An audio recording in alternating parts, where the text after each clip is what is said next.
Bonjour à tous, bienvenue sur le plateau de duel au numéro 18. Mes deux invités cette semaine, les deux premiers à s'être déclarés à la partielle de Belle-Rose 4 Bornes, Kougan Parapène de Résistance Alternative et Alexandre Bob-Espognette du RCP.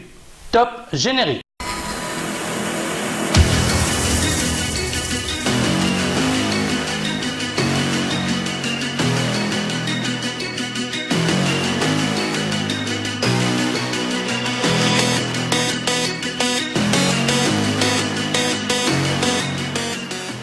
Alexandre Bob-Espognette, bonjour. Bonjour. Merci d'être l'invité de duel au numéro 18. Malheureusement, votre vis-à-vis n'a pas pu faire le déplacement pour des raisons internes à son parti. Alors, pourquoi vous êtes candidat à la partielle numéro 18? Vous êtes le premier. Quoi qu'on dise que votre vis-à-vis était le premier, moi je voulais dire que vous êtes le premier parce que tout à fait. Le soir que Rochi Badin a démissionné, vous m'avez envoyé un SMS, un texte pour dire que vous êtes candidat. Oui, tout à fait. Donc je me suis principalement présenté à cette candidature parce qu'en retournant de mes études, je ne vais pas me cacher que j'ai passé 7 dernières années en France et en retournant de mes études, j'ai découvert une île Maurice. C'est pas que j'ignorais son état parce que je suivais bien sûr les informations tous les jours, mais j'ai vraiment découvert une île Maurice dans laquelle je n'ai aucune envie de vivre. Et pourtant, j'aime mon pays. J'adore mon pays.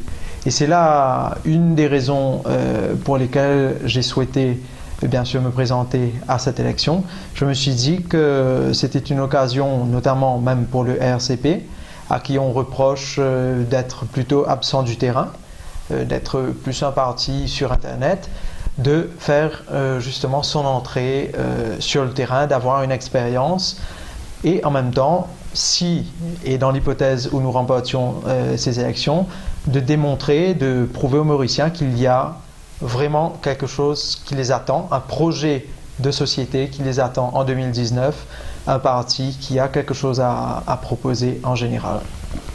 Et bien sûr, la question qui retourne toujours aussi, c'est pourquoi la politique?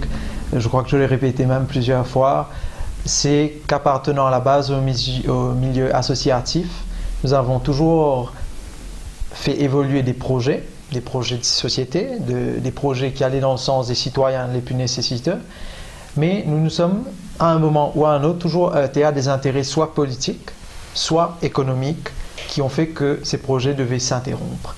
Et donc je me suis dit qu'en devenant acteur politique et donc qu'en allant jouer de l'autre côté de la scène, que peut-être que je pourrais enlever plutôt ces freins et contribuer à ce que ces projets puissent désormais aller de l'avant. Mais c'est pas la première fois que vous participez à une élection, pas Alexandre lui-même, mais vous avez participé à l'élection de 2014. Oui, mais je ne pense pas que la participation à l'élection de 2014 pour le RCP était une façon pour le RCP de faire son entrée, de faire sa réelle entrée. Je pense que c'était une occasion pour le RCP de se présenter. C'était un parti qui avait été constitué un peu moins de 2 ans avant les élections. Et vous vous doutez bien qu'on ne fait pas un programme national en 2 ans. Donc c'était une façon de dire nous existons, mais nous ne sommes pas prêts. Et d'ailleurs, bien sûr, le fait que nous n'ayons pas remporté le siège démontrait clairement que nous n'étions pas prêts. Mais l'échec, c'est une façon de mieux rebondir au final, de regarder quelles sont nos faiblesses, de voir un petit peu comment se passe la pratique. Parce que maintenant que je me présente à ces élections, le parti peut me dire, voilà comment on fait pour se présenter à une élection, voilà comment se déroule une élection, à quoi est-ce que tu peux t'attendre, à quoi est-ce que tu peux ne pas t'attendre. Et donc je sais à peu près dans quoi je m'embarque grâce à cette première expérience de 2014. Pour revenir à cette histoire du texto, ça fait quasiment 3 heures de temps après. Comment au niveau de la structure de votre parti, vous avez pris la décision aussi vite qu'on voit des autres partis qui ont pris ils ont attendu presque le nomination day pour choisir leur candidat. Je ne veux pas dire le parti, mais ça fait partie de l'actualité de cette semaine. Je pense que les autres partis ont choisi un candidat de façon stratégique. d'où le temps que ça a pris. Quel serait le meilleur candidat? Notamment, nous savons que l'élection se déroulera le 17 décembre, qu'il y aura certainement un taux d'abstention très important, une semaine exactement avant Noël, exactement au moment où les personnes percevront leur salaire à l'avance pour faire leur course de Noël.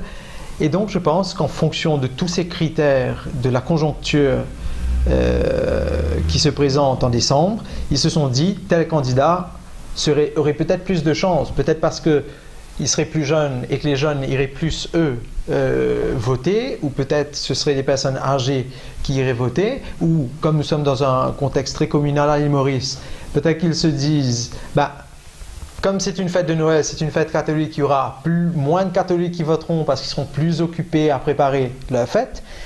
Je pense qu'il y a énormément de facteurs propres à l'île Maurice, propres à notre système, qui ont été considérés par l'intégralité des partis, ce qui n'a pas été le cas pour le RCP. En fait, pour le RCP, nous n'avons pas discuté en nous disant est-ce que X ou Y serait le meilleur candidat. Dès que Rochi Bardin a démissionné, j'ai tout de suite envoyé un message au parti, j'ai dit « je me présente aux élections ». Si j'ai dit que je me présentais aux élections, c'est parce que je me sentais prêt à le faire. Et prêt à le faire, pourquoi? Parce que je pense maîtriser, pas que dans les grosses lignes, mais dans l'intégralité des détails, le moindre point du programme électoral du RCP. Je pense avoir une bonne maîtrise du fonctionnement de nos institutions. Et en cela, quand nous avons discuté donc avec les membres du RCP, ils n'ont pas objecté. Bien sûr, s'ils avaient objecté, je vous ai écrit d'ailleurs pour vous dire que je me présentais. Mais il y aurait pu avoir une objection et à ce moment, je vous aurais tout de suite envoyé un message. C'est déjà dans le pipeline, ça veut dire si Bardin démissionne, je suis candidat, ça a déjà été, vu la vitesse, nous avions discuté. Nous avions déjà discuté auparavant, nous ne pensions pas que M. Bardin démissionnerait, mais nous savions qu'une démission serait possible, notamment dans l'éventualité d'une faute d'un ministre, d'une faute d'un député, parce qu'il faute souvent, il faut l'admettre. Et donc, comme nous n'avions pas écarté la possibilité d'une démission, nous avions beaucoup discuté de qui seraient plutôt les candidats qui seraient les plus aptes à se présenter au jour où une occasion pareille se présenterait. Et dans cette hypothèse, je me suis manifesté et ce choix a été approuvé par le parti. Donc, est-ce que vous avez déjà réuni les signatures pour votre parrainage, comme on dit dans le système légal? Vous avez vos signatures, c'est-à-dire le jour de l'élection, vous n'avez pas couru les 4 électeurs dans 4 bonnes pour parrainer votre candidature pour le RCP? Non, je n'ai pas, on va dire que je n'ai pas courtisé de personnes pour le parrainage, mais je pense que le message que j'ai communiqué m'a apporté beaucoup de soutien de personnes que je ne connaissais pas et je pense qu'au moment venu, je ferai un appel au parrainage. Donc voilà, vous n'avez pas de parrain qui pourrait venir nous avons bien sûr des soutiens qui sont bien établis, qui sont d'ailleurs à différents endroits de la circonscription, qui eux seront chargés justement de nous introduire à chaque partie de chaque... Non, mais la question pourquoi. Les 4, oui, je comprends. Ce sont ces personnes qui parraineront. Oui, parraineront, c'est-à-dire quand vous avez déposé votre bulletin, le nomination day, le 4 à SSS Sognac, je pense, vous avez les 4 signatures, les 4 électeurs qui sont là, qui sont enregistrés. Tout à fait. Ça, c'est OK. C'est OK. Il n'y a vraiment aucun souci. Sur le plan procédural, nous sommes prêts à tout. L'argent, tout, vous avez les fonds, parce qu'il y a une caution de 1500 OP, vous cotisez, comment ça se fait? C'est Alexandre qui tire de sa poche ou bien c'est le parti qui... Que j'ai posé cet aspect avant qu'on rentre dans la campagne. D'accord. Cette première partie-là, c'est vous qui payez ou bien c'est le parti qui cotise pour que... Parce que vous êtes l'homme du parti. Le candidat. Oui. Ou l'homme du parti ou le candidat. Disons que oui, pour cette campagne, nous avons des cotisations qui viennent des membres, mais aussi de personnes qui ne sont pas des membres actifs, qui nous ont proposé si nous avions besoin d'être financés. Mais bon, pour les premiers financements, je pense que ça sortira de la poche du président, du vice-président, du secrétaire général, comme il a été convenu au début, pour tout ce qui est procédural. Et ensuite, pour tout ce qui sera des fonds de campagne, ça viendra des membres, donc nous nous étendrons dans notre réseau.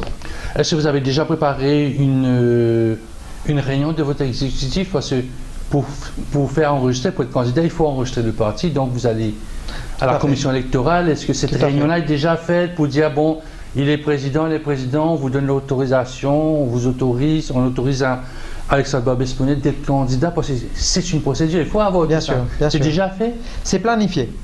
C'est planifié, mais maintenant, quand est-ce que ça se fera? Ça doit se faire une semaine avant le 4. Une semaine avant donc, le 4, tout à fait. C'est dans les jours, et les semaines à venir, il faut que le parti soit prêt pour vous donner l'autorisation d'être candidat pour le SCP. Comme je vous dis, je ne suis pas du tout inquiet sur toutes les questions procédurales parce que je ne fixe pas le calendrier. Je fixe en partie le calendrier de la campagne parce que, étant directement confronté à des personnes de la circonscription, je vois à peu près à quelle date est-ce qu'il serait plus opportun de faire X réunion, Y réunion, être à tel endroit ou à tel endroit. Toutefois, tout le calendrier procédural n'est pas déterminé par moi et donc à chaque fois, j'ai un rappel de attention, n'oublie pas de faire ci, n'oublie pas de faire ça, ou appelle X, appelle Y. Donc un travail d'équipe. Bien sûr, c'est un travail d'équipe, tout à fait. Donc pour vous, quel est l'enjeu de cette portion numéro 18? Quel est l'enjeu? Il y a beaucoup d'enjeux, mais l'enjeu principal? Je pense que l'enjeu va en deçà de ce qu'on peut attendre d'une élection partielle. C'est un enjeu national. C'est aujourd'hui un enjeu, et c'est la seconde fois de notre histoire, comme je l'ai déjà dit cette semaine, où nous arrivons à un carrefour et où les Mauriciens ont un ras-le-bol général. Et donc, oseront, je l'espère en tout cas, je dis oseront parce que nous l'avons vu aux précédentes élections, ils voulaient un changement, mais en même temps les petits partis n'ont pas vraiment été sollicités, n'ont pas vraiment reçu d'encouragement, je trouve, de la part du peuple. Et j'espère vraiment que les Mauriciens, cette fois-ci, les habitants du moins de cette circonscription, matérialiseront leur envie pour leur pays de renouveler la classe politique, d'avoir un renouvellement sur toutes des idées. Parce qu'on ne peut pas, par exemple, voter pour des nouveaux partis constitués d'anciens. Jacques Chirac disait une phrase très importante, on ne fait pas de politique nouvelle avec les mêmes hommes. Donc c'est tout à fait ça. Vous voyez, je ne vais pas attaquer de parti, je ne vais pas citer de nom, c'est pas dans la politique du RCP que de citer du moins publiquement des noms. Ça se fait bien sûr sur la page Facebook. Mais c'est en public, hein. Facebook c'est public. Oui, mais c'est une communication qui... Ciblée, donc vous avez vos membres, vous avez... C'est une communication ciblée qui vise à tous les jours dénoncer et à tous les jours contribuer à faire que le Mauricien n'oublie pas ce que les anciens font. Mais ce ne sont pas des attaques personnelles, ce ne sont pas des pics basses. Il n'y a pas vraiment de bassesse. Et donc, j'espère vraiment que le citoyen de la circonscription numéro 18 saura donner cet élan qui s'étendra ensuite dans les autres circonscriptions, parce qu'aujourd'hui, c'est ce qu'il a entre ses mains. Aujourd'hui, l'habitant de la circonscription numéro 18 a ce pouvoir de donner un avant-goût de ce que seront plutôt les élections en 2019 ou 2020. Et je ne dis pas qu'il faut voter pour moi. Il faut voter en fonction de ses convictions, en fonction de est-ce que vous vous retrouvez dans ce que je vous propose, est-ce que vous aimez plus de sincérité, est-ce que vous aimez plus de discours sur les caisses de savon. Dans ce cas, ne votez pas pour moi, parce que je ne suis pas trop celui qui vend des discours publicitaires. Je suis plutôt du style à placer un cadre, à vous expliquer un petit peu la réalité des choses, qui est souvent moins vendeuse, mais qui est beaucoup plus concrète, et donc vous savez à quoi vous attendre dans l'hypothèse où je serai élu. Et j'espère donc que vous votiez pour un candidat. Ça peut être moi, ça peut être Kougan Parapen, ça peut être M. Djogana. Vous voyez, donc il faut vraiment voter en fonction de ses convictions maintenant et arrêter de soutenir ces leaders qui viennent placer le programme, qui viennent placer le candidat. Mais ce sont des candidats à qui vous ne pouvez pas poser de questions détaillées sur le programme, sur la conviction, parce qu'ils ne sauraient pas vous répondre en fonction de leur conviction personnelle. Ils resteront toujours calqués sur ce qu'un leader dicte. Et c'est ce qu'il ne faut pas, Maurice. Il faut que vous élisiez des personnes qui sont là par conviction, qui sont là par passion, qui sont là par passion pour leur pays, pas par passion pour le jeu politique. Pourquoi pas le jeu? Quand j'entends un politicien me dire ah, pas besoin de vote pour moi, pas besoin de vote pour moi. C'est pas le message que généralement un politicien donne ça. Vous dites, vous êtes là, vous êtes dans une course qui était presque à 17 personnes. Vous voulez gagner cette course. Vous Oui, voulez pas dire à quelqu'un je ne suis pas en train de dire ne votez pas pour moi, je suis le moins bon. Bien au contraire, je pense être très bien placé pour pouvoir apporter des solutions, tant pour des raisons techniques et pour des raisons pratiques. Les raisons pratiques sont celles que je n'ignore pas du tout. Je n'ignore pas du tout la situation mauricienne, tant sur le plan environnemental, sur le plan de la pauvreté, sur le plan de la santé. Je ne les ignore pas. Et je mets quiconque au défi de me challenge sur l'intégralité de ces points. Et je pourrais vous proposer des solutions. Et le but aujourd'hui, c'est d'élier pour un candidat qui peut proposer des solutions et pas uniquement pour un candidat qui sait critiquer mais qui ne saurait pas proposer des solutions. Quand je dis des solutions, ce ne sont pas des solutions dans des grosses lignes, c'est vraiment dans les détails et expliquer pourquoi est-ce qu'il prend le stand de cette solution qu'il propose. Donc, je l'espère, bien sûr, j'espère et je ferai tout pour être élu, mais je vais être élu pour les bonnes raisons. Quelle raison? Quelle est la volonté de vouloir changer, déjà, de vouloir renouveler la classe politique, de vouloir voter pour une personne qu'ils estiment être compétent. Je ne veux pas être voté, comme certains partis encouragent, être voté uniquement pour sanctionner un autre parti.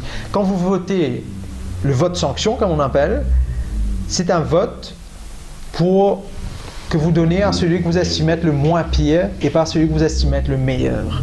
Je vote pour sanctionner, je ne veux pas de toi, donc je prends le candidat qui est là. Mais si vous demandez à cet électeur, mais pourquoi avez-vous choisi ce candidat? Il ne va pas vous dire, je l'ai choisi par rapport à ses compétences, par rapport à ses convictions dans lesquelles j'adhère. Et moi, je veux aujourd'hui que l'électeur qui voudra bien me donner sa voix vote pour moi en sachant, en toute connaissance de cause et en pouvant expliquer, mais pourquoi a-t-il voté pour moi? S'il arrive à expliquer, c'est qu'il a compris en fait quelle était l'erreur qu'a faite l'électorat dans le passé. Parce que l'électorat dans le passé, à chaque fois, c'était « Pourquoi est-ce que tu votes ?» « Ah ben parce que mon papa a toujours voté, ma famille a toujours voté X, Y, j'ai toujours affiché cette couleur, ci, ça. » Donc ce n'est pas un vote de conviction, c'est uniquement un vote mouton, je vais dire, de suivre. Et moi, je ne souhaite pas avoir ce type d'électorat, même si, bien sûr, je souhaite être élu et que toute personne qui se présente souhaite avoir le maximum d'électorat. La raison primordiale de cette élection partielle, c'est le métrologie. Alors, tout à fait. Est-ce que, quand vous êtes sur le terrain, vous visitez les coins, les recoins du numéro 18, est-ce que c'est un enjeu qui vient ou bien c'est toujours la misère, on n'a pas de, mon enfant ne travaille pas? Est-ce que c'est le métrologie, il parlait? Parce qu'à Beaubassin, je veux dire que c'est parlé, parce que ça traverse, on voit une promenade qui est carrément détruite actuellement. Mais est-ce que le véritable enjeu, la raison de la démission de Roger Badin, le métrologie, les électeurs vous en parlent? Je ne trouve pas pour ma part, vu les personnes à qui je parle du moins, que le métro léger soit, comment on dirait en anglais, le main concern. Pourquoi? Parce que ce sont des personnes qui se disent, pour beaucoup, c'est une façon en fait de détourner de réels problèmes, la pauvreté, la drogue, la prostitution, toujours à Maurice, pas à Maurice, dans la circonscription numéro 18, ce qui revient tout le temps, constamment, c'est la pauvreté. Constamment, dans l'intégralité des débats. Et d'ailleurs, cette semaine, on m'a posé cette question sur Radio Plus, on m'a dit « Et que pouvez-vous nous dire sur la pauvreté dans la circonscription ?»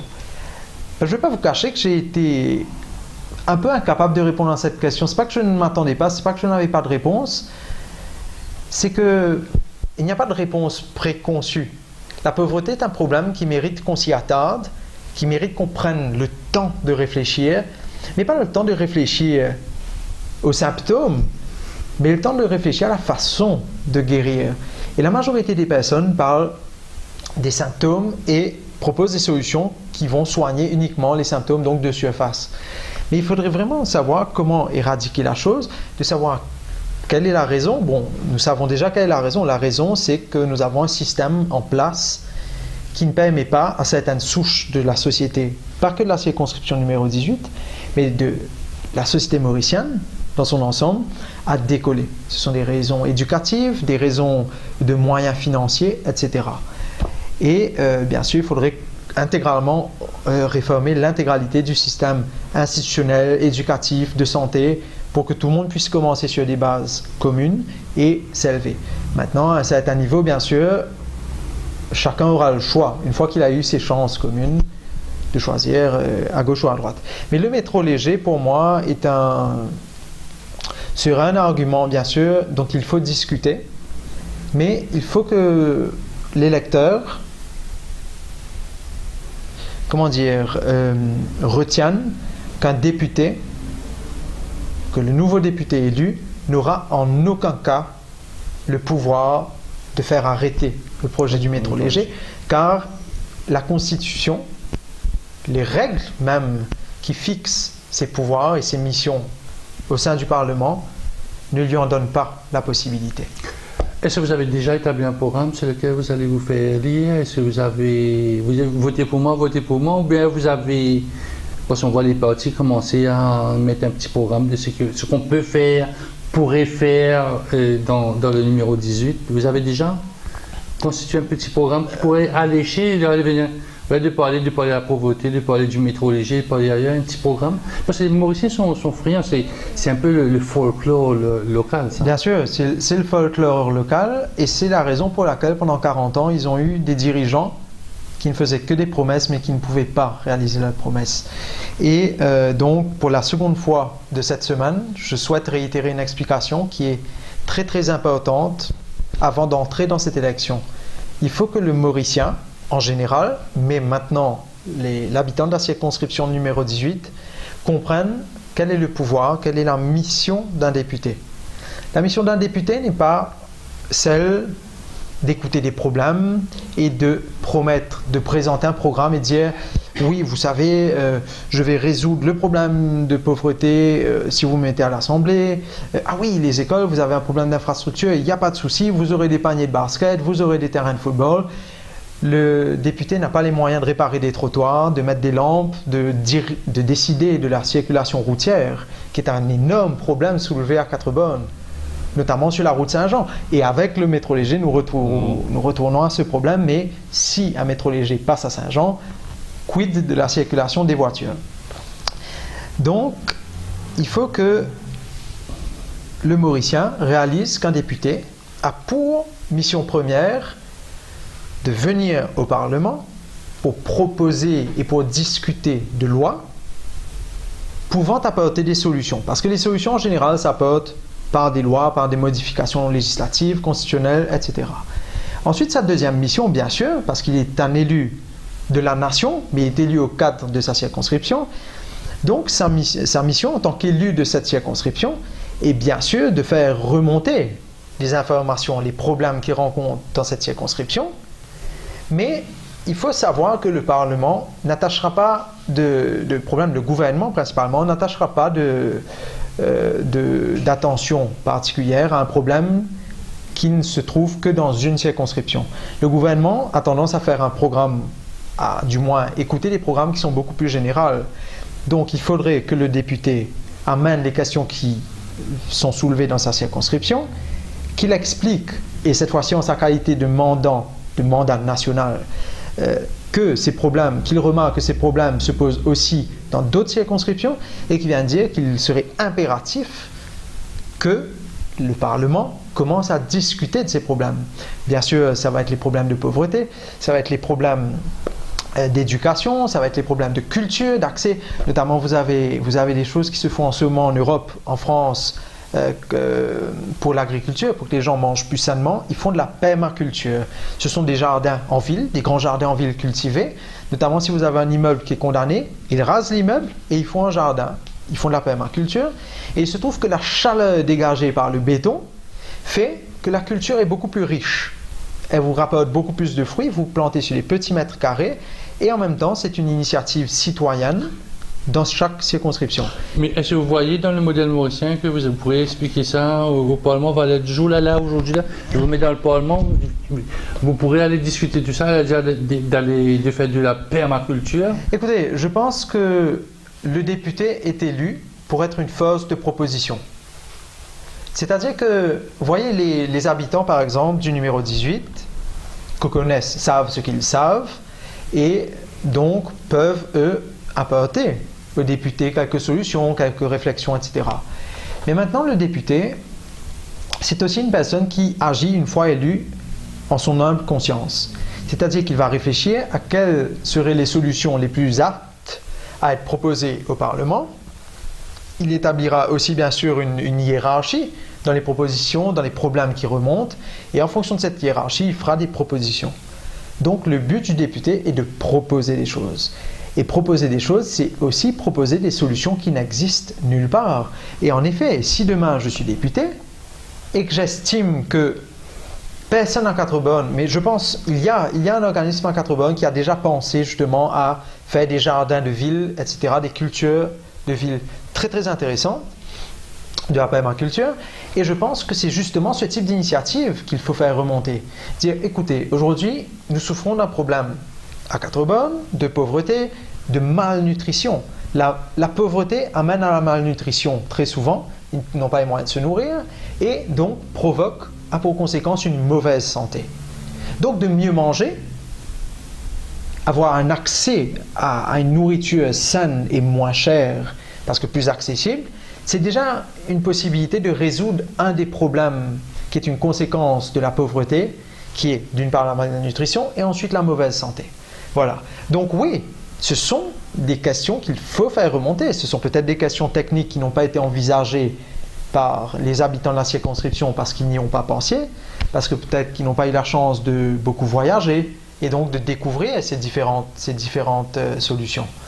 Et je pense que le député, le bon député, le député qui a la compétence de le faire, doit apporter ces solutions. Donc, pour faire tout ça et être court, vous devez faire ami-ami avec les ministres. Alors, ils ne sont pas dans le même bord que vous. Vous êtes dans...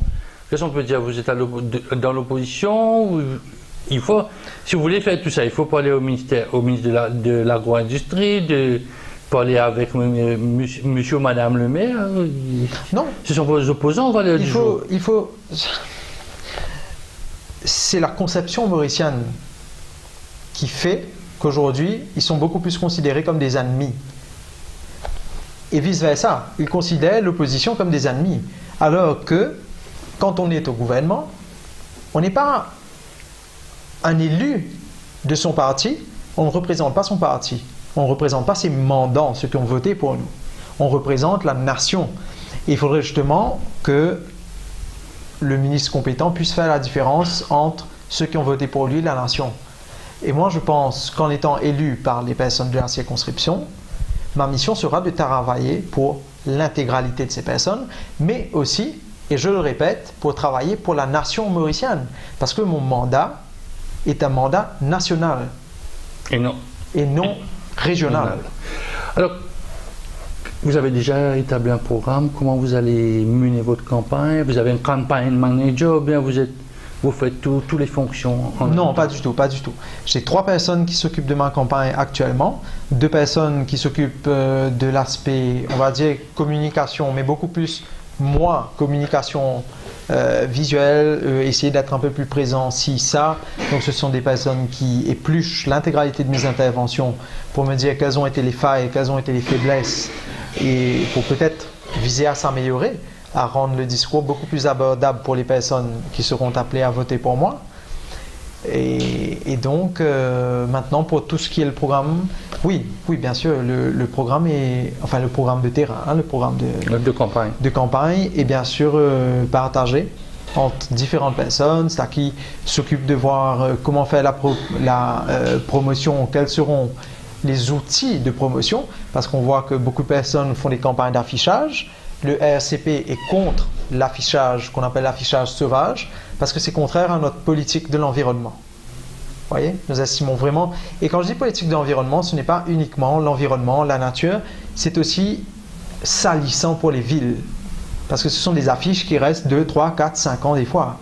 Et c'est vraiment pas ce que nous souhaitons. Maintenant, sur quand commencerons-nous la campagne de terrain, parce que beaucoup de personnes s'intéressent et veulent le savoir, je pense que nous ferons une campagne éclair.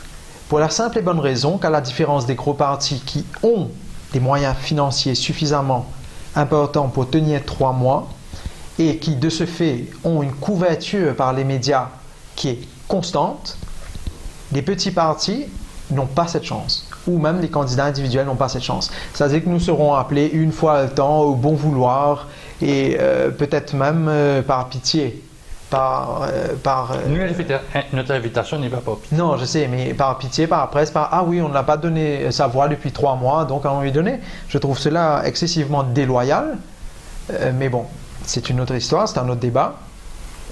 Mais comme nous ne sommes pas beaucoup sollicités par la presse, les personnes n'ont pas le temps d'imprégner, en fait, de retenir notre message, de retenir le visage, de retenir le sigle du parti et de retenir nos intentions. Mais est-ce que vous avez parlé de Facebook, vous avez fait du porte-à-porte, vous avez fait des réunions, parce que c'est des réunions de 30, 40, 50, 60, 70, 80 personnes, oui. Des congrès, un meeting au moins, un meeting pour voir un peu ce que vous valez, parce que l'électeur, il est très mauricien, il aime voir, bon, ça, Alexandre, il y en a beaucoup du monde, donc je pourrais shifter d'un mainstream, aller vers le RCP, alors que vous-même vous dites, vous êtes invité, que par pitié, parce qu'on ne vous a pas entendu dans les radios, on ne vous a pas vu ici et ailleurs. Écoutez, je ne pense pas faire de meeting, certainement pas même, étant donné que notre analyse, du moins des meetings passés, c'est les mêmes personnes qui ne sont pas les personnes concernées par la circonscription, qui viennent à chaque meeting, peu importe où vous faites. Parce que comme par hasard, vous avez toujours à peu près 10 000 personnes, enfin ce sont les chiffres qu'on donne, mais à peu près toujours. Mais quand vous regardez les photos, vous voyez toujours les mêmes têtes, que ce soit à Flac, à Maïbois, etc.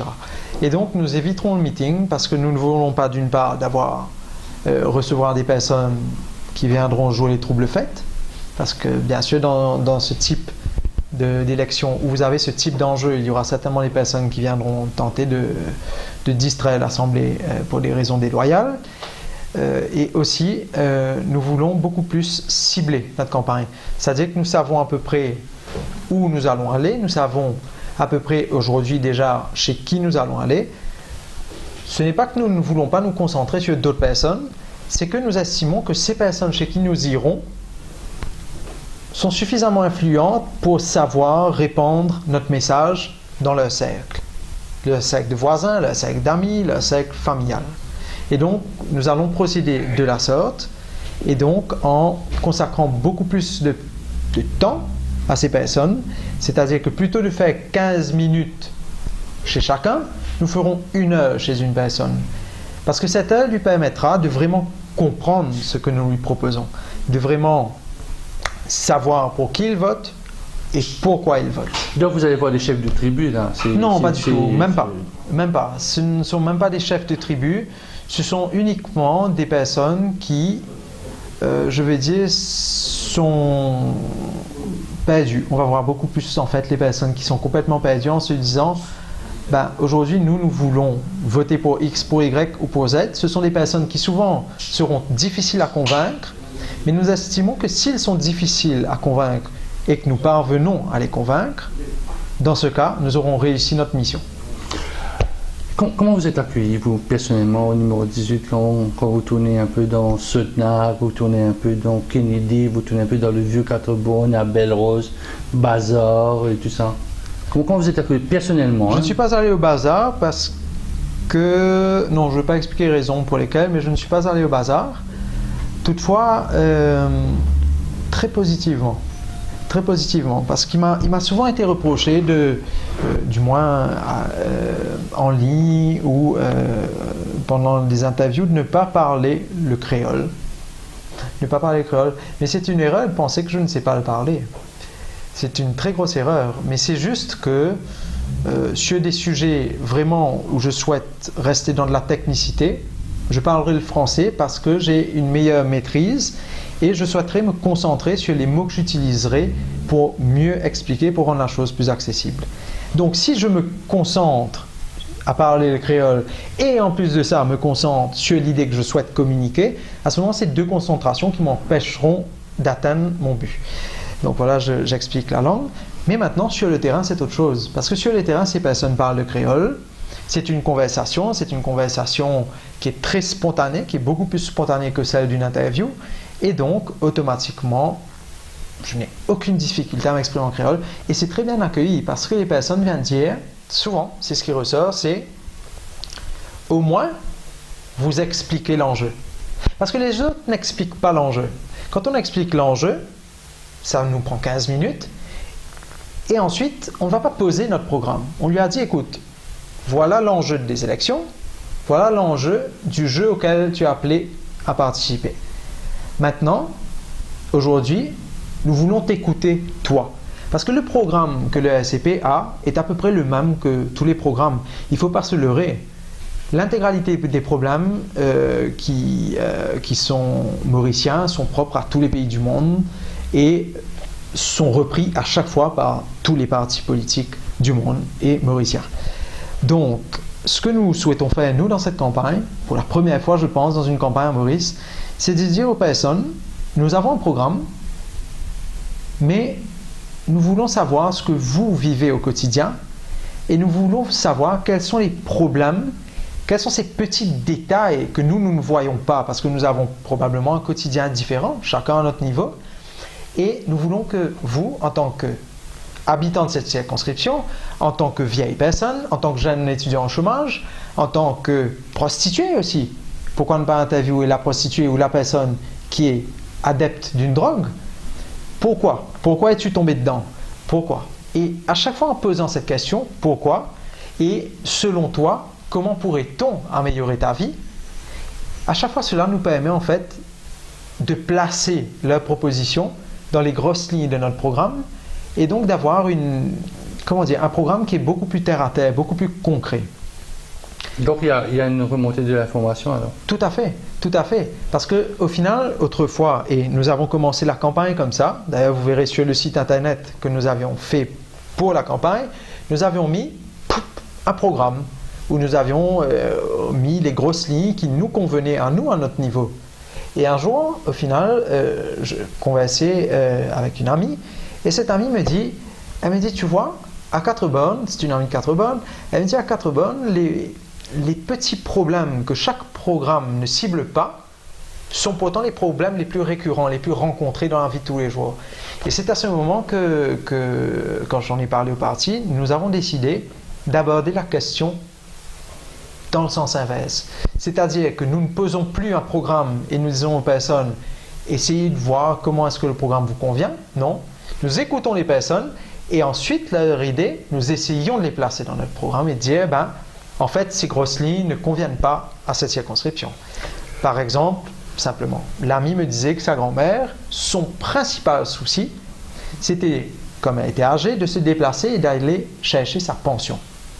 Sauf qu'à chaque fois qu'elle se déplaçait, soit il y avait un guichet qui était fermé, soit il y avait 4 guichets dont 3 étaient vides et un était ouvert, donc elle ne pouvait pas faire une queue, etc. Donc ça vous donne des idées sur comment adapter notamment le système aux vieilles personnes.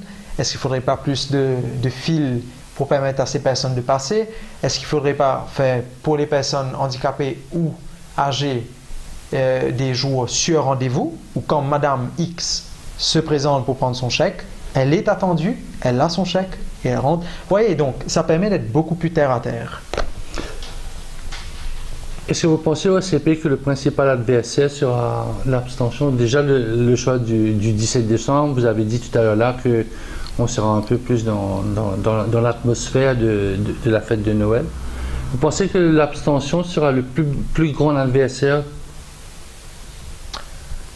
Je pense que l'abstention sera un adversaire, redoutable, je pense, Mais je pense surtout que le plus grand obstacle, le plus grand problème que nous pourrons rencontrer, c'est le fait pour les citoyens mauriciens de dire qu'ils veulent un changement, mais ne pas oser ce changement. Ne pas oser, au moins ne serait-ce qu'une fois, changer leur vote, en se disant que l'enjeu de cette élection est très important pour le pays parce qu'il donnera un avant-goût des élections générales, mais en se disant aussi que cette élection n'a pas énormément d'enjeux sur ce qui est en train de se faire actuellement, sur le système, sur le programme qui est en train d'être appliqué par le gouvernement. Parce qu'un député n'a pas les pouvoirs de venir freiner le gouvernement dans ses programmes. Il aura les pouvoirs de dénoncer. Il a la mission de contrôler comment les deniers publics, comment l'argent public est dépensé par le gouvernement. Et s'il est mal dépensé, de le dénoncer. Mais je pense qu'il faut à tout prix, aujourd'hui, que l'électorat mauricien se dise un enjeu et pas d'enjeu. Donc je le répète, principal enjeu, c'est de laisser la chance. Et cette chance donnera un espoir, en fait, à toutes les autres circonscriptions de se dire il existe une alternative. Et ensuite, pas d'enjeu parce que le nouvel élu n'aura pas ce pouvoir de changer les choses, freiner la cadence du gouvernement, la cadence actuelle. Vous avez parlé de deniers publics, on va parler un petit peu plus chiffres. D'accord. Vous avez établi un budget, vous avez le quota normal. Non. Est-ce que vous avez un budget pour cette partielle? Qui va vous financer? Vous avez dit tout à l'heure que ça va sortir un peu de la poche d'une partie pour vous, mais il y aura des frais. Vous aurez besoin de mettre des agents dans les écoles et ça, c'est pas gratuit. À moins que vous avez une armée de bénévoles pour les 13 centres de vote. 13 centres de vote, 5 salles, ça fait au moins minimum, c'est 70 personnes pour travailler pour l'élection. Oui, non, je pense que nous jouerons beaucoup plus sur le volontariat parce que dans mon petit carnet, là, j'ai déjà la liste, les numéros de téléphone, les adresses e-mail, des personnes qui ont des personnes et qui, elles, sont motivées par un changement, qui ont adhéré à notre discours et donc je peux à 100% compter sur ces personnes pour être présentes sans rémunération. Mais vous aurez besoin d'argent pour avoir une visibilité dans...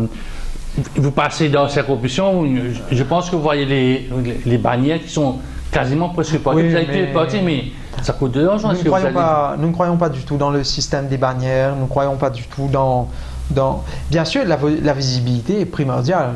Je pense qu'une campagne politique se remporte sur la visibilité du parti déjà.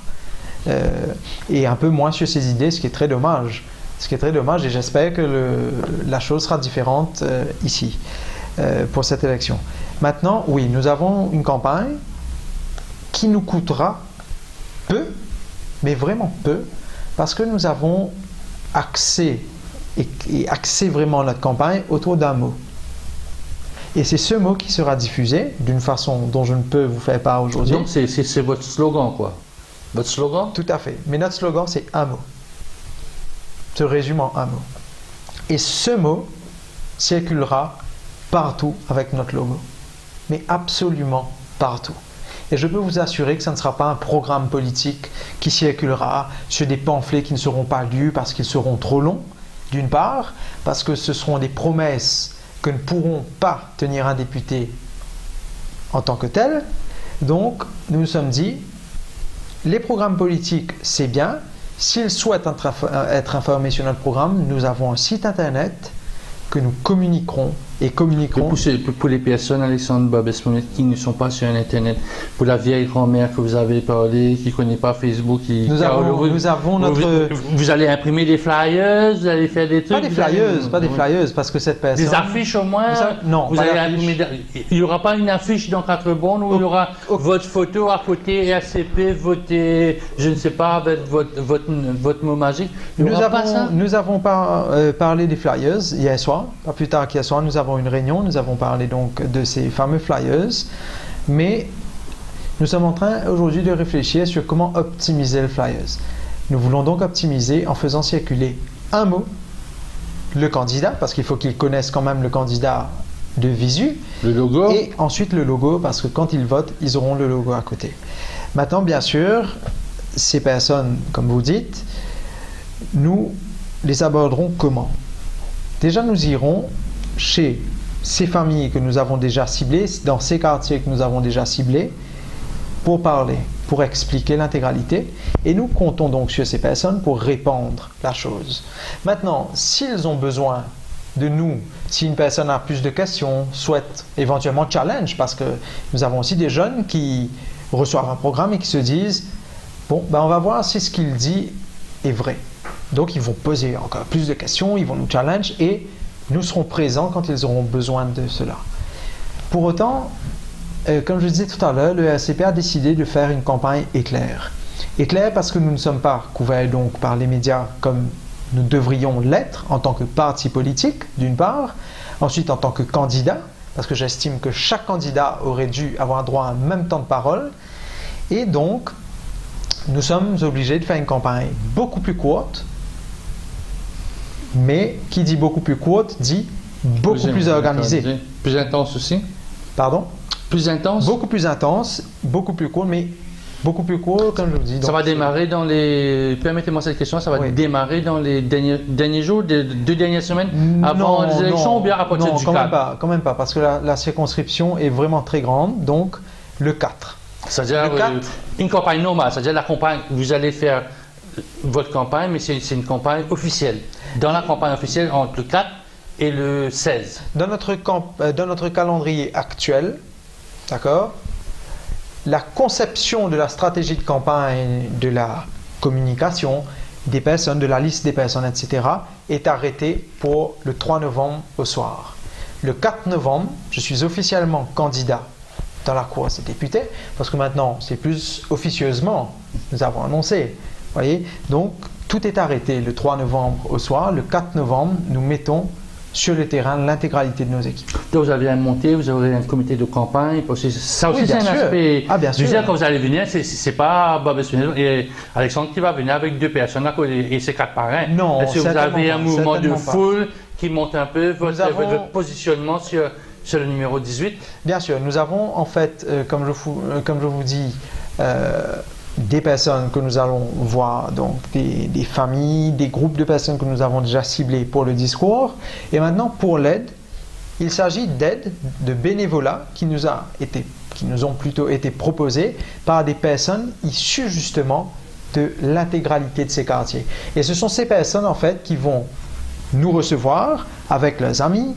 Donc, ce sera un petit groupe de bénévoles qui ira chercher un autre. Et ensuite, si nous parvenons à convaincre, le groupe de bénévoles s'agrandira. Et c'est comme ça. Nous ferons donc une campagne éclair grâce à la persuasion. Une campagne éclair, mais officielle, dans le range officiel. Tout à fait. Est-ce que vous pouvez me dire, Alexandre Babesponiet, pourquoi les électeurs du numéro 18 devraient voter pour vous? Je ne vais pas dire que je pense, je vais dire que j'ai la conviction d'être un candidat, d'être le candidat qu'il devrait choisir.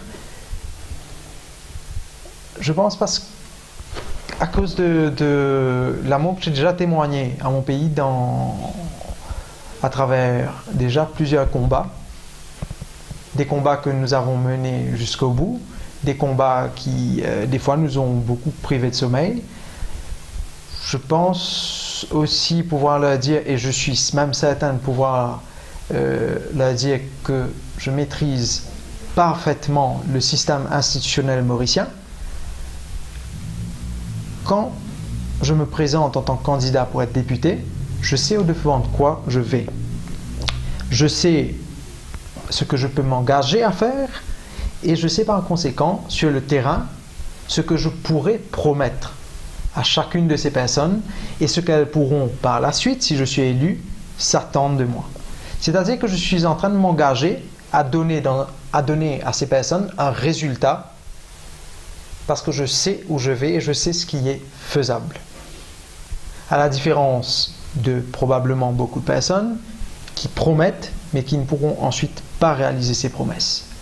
Et donc aujourd'hui, on est encore une fois arrivé à un carrefour où nous avons besoin d'un réel changement. Donc c'est très simple. si vous voulez un réel changement, votez pour une personne qui est opposée à ces personnes que vous avez toujours élues jusqu'à aujourd'hui. Et je pense incarner ce type de personne. Ne pas être le seul à incarner ce type de personne dans les candidats opposés, mais je pense être un candidat de cette nature. Est-ce qu'il y a un risque que vous retirez votre candidature?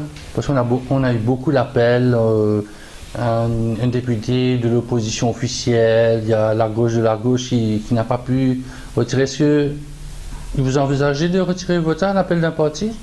Peut-être un parti vous dit, bon, on fait un choix, on met nos forces ensemble, après vous retirez? Absolument aucune chance que je retire ma candidature. Si j'avais voulu adhérer aux valeurs d'un autre parti, je ne serais pas dans le RCP, je serais dans un autre parti. Il n'y a pas d'alliance possible. Aucune alliance. Pour la simple et bonne raison qu'aujourd'hui, il y a bien sûr des mouvements qui sont très proches du RCP, qui sont en train de se constituer. Et je pense qu'en 2019, nous envisagerons, je ne dirais pas une fusion, parce que chacun aura bien sûr son drapeau, mais une collaboration et probablement la présentation commune de candidats pour nous présenter une entente, comme on dit. Une entente, tout à fait. Une entente parce que les valeurs sont les mêmes, mais nous n'avons pas encore eu l'occasion de discuter, de nous rencontrer et de nous accorder sur qui fera quoi. Ces petites structures politiques-là, elles sont présentes dans le numéro 18? Elles vous aident? Elles ne sont pas candidates, mais elles sont présentes. La négociation est ouverte pour la collaboration, justement, pour l'aide, et elles sont très présentes au numéro 18. Donc, vous avez la collaboration de ces petits partis qui sont un peu satellites au SCP? La négociation est en train de se faire. Je ne dirais pas que ce sont des petits partis satellites. Je pense que ce sont des partis qui sont à un niveau hiérarchique équivalent. Ce sont des personnes qui ont de très bonnes idées, de très bonnes valeurs. Par contre, nous avons souvent la même question qui retourne aujourd'hui, où les personnes nous disent, écoutez, là vous avez... bon, je vais dire un nom de parti, vous avez Résistance, qui est un parti qui est bien établi, mais qui est aussi jeune, qui est dynamique. Vous avez tel mouvement qui est aussi jeune, dynamique, et vous avez le RCP, qui est un parti politique, qu'on le reconnaisse ou pas, il a une existence, il a une constitution, et il existe. Et donc, pourquoi ne pas vous allier? Pourquoi ne pas vous allier? Là, vous divisez les voix. La réponse est simple. La réponse est que nous avons une vision pour le pays, nous avons des intentions qui sont bonnes, qui sont justifiées, mais nous ne partageons pas la même façon de voir l'avenir de notre pays, nous ne partageons pas la même façon d'appliquer les politiques de ce pays. Donc, si nous devions nous allier, à un moment ou à un autre, il y aurait une cassure, et cette cassure provoquerait une instabilité pour le pays. Et aujourd'hui, ce dont a besoin l'île Maurice, c'est d'une stabilité à tous les niveaux. Si vous êtes élu le 18 décembre, quelle sera votre première action dans la circonscription? Je ne veux pas de défilé de voitures, de ça. Concrètement, première action dans votre circonscription? Ma première action sera bien sûr les remerciements. Les remerciements adressés à ceux qui ont voté pour moi, mais un engagement envers ceux qui ne m'ont pas donné leur voix, que je travaillerai autant pour eux que pour ceux qui m'ont donné leur voix. L'engagement aussi d'être un exemple, de démontrer aujourd'hui qu'un député est un représentant de la nation, et d'être un exemple. Pourquoi? Parce qu'on s'attend d'un député, du moins moi en tant qu'individu, pas en tant que candidat, etc., je m'attends à ce qu'un député soit une personne qui soit propre.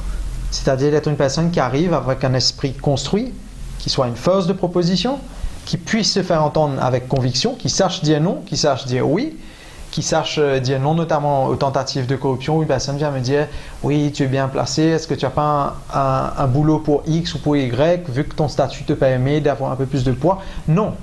Je lui répondrai, je ne peux pas le faire parce que c'est contre ma nature de le faire. Toutefois, je ferai tout ce qui est en mon pouvoir pour proposer ce système qui permettra à ces personnes de trouver.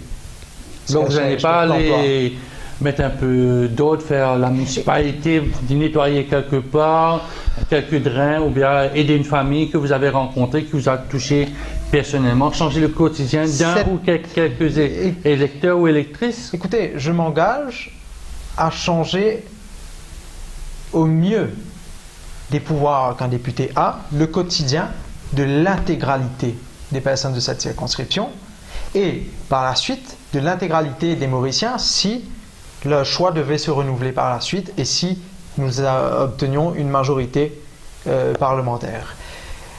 Là, dans un premier temps, mon objectif principal est en effet de démontrer que les bonnes questions peuvent être posées à l'Assemblée, qu'un député peut ne pas être grossier, qu'il apporte des questions, parce qu'on dispose, comme vous me disiez au début, le temps de parole est très court, le temps de question est très court, la sélection est très courte. Et ce que je veux, c'est de pouvoir incarner cette force qui démontre que mes questions sont les questions qui seront principalement considérées. Pourquoi? Parce qu'elles sont des questions importantes, parce qu'elles sont des questions qui ont leur place dans ce Parlement. Et je pense que l'électorat pourra s'attendre à cela. Laissez-moi rebondir là-dessus. Quelle sera la première question d'Alexandre Despounet s'il rentre au Parlement? Alors, la première question... Dans tout ce que vous avez vu. Oui. Alors, pour moi, mon principal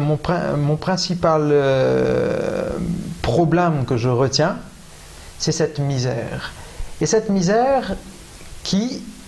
Nous sommes dans cette circonscription dans un milieu urbain. En général, dans les milieux ruraux, donc à la campagne, vous avez des souches de pauvreté qui sont très importantes.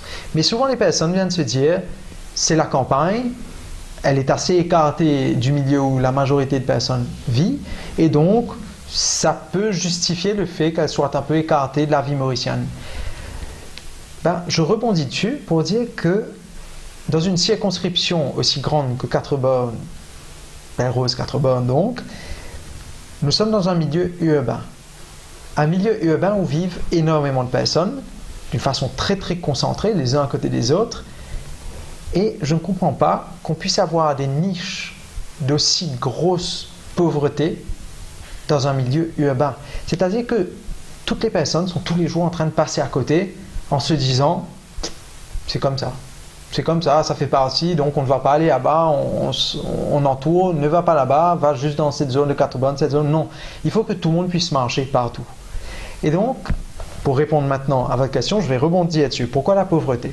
Parce qu'à l'île Maurice, nous avons sûrement, très souvent, de très grosses attaques envers tout ce qui est secteur privé, les capitalistes, les personnes qui gagnent, etc.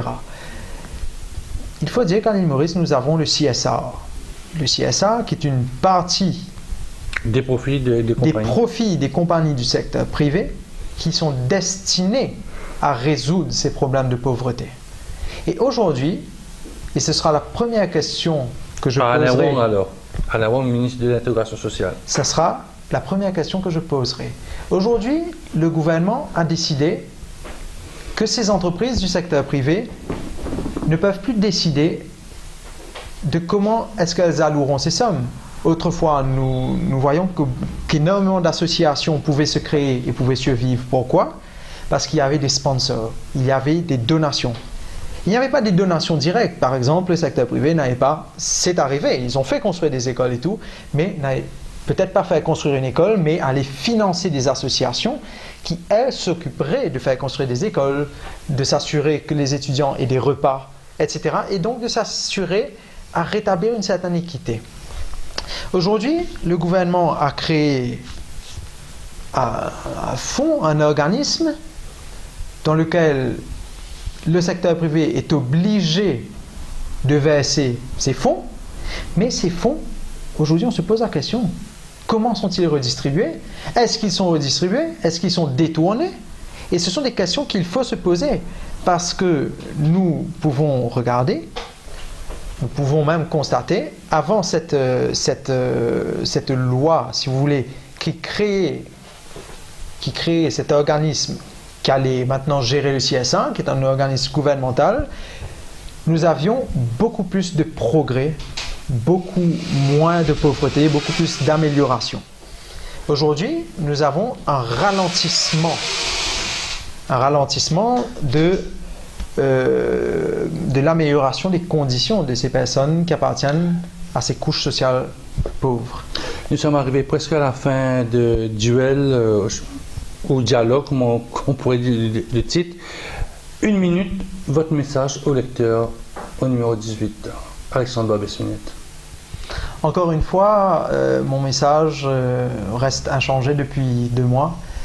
Votez en fonction de votre conviction, mais surtout prenez du recul, parce qu'aujourd'hui, il faut que vous compreniez pourquoi est-ce que vous votez, quelles seront les compétences de celui que vous votez pour réaliser ses promesses, et donc j'appelle les lecteurs à être prudents face aux promesses qui vous seront faites. Maintenant, prenez du recul. Dites-vous que voter pour un nouveau candidat d'un nouveau parti, sur une personne qui vous comprend, sur une personne qui, je pense, est relativement dynamique dans la défense de ses idées parce qu'elle y croit pour vous, parce qu'elle y croit pour elle, parce qu'elle a quelque part les mêmes attentes que vous, qui sont les attentes de voir ses enfants grandir dans une meilleure île Maurice. Je pense qu'il vous faut voter comme ça, c'est-à-dire à long terme, pensez à long terme, dites-vous, aujourd'hui je vote pour améliorer ma situation, mais dans un plus long terme pour améliorer mon pays et l'avenir de mes enfants.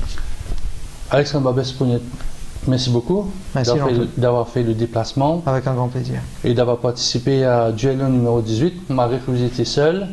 Je vous souhaite une bonne campagne. Merci. Rendez-vous est pris pour peut-être dans quelques semaines, mais je suis sûr, le 4 novembre, à SSS Sedlac. Merci beaucoup. Je serai présent. Merci.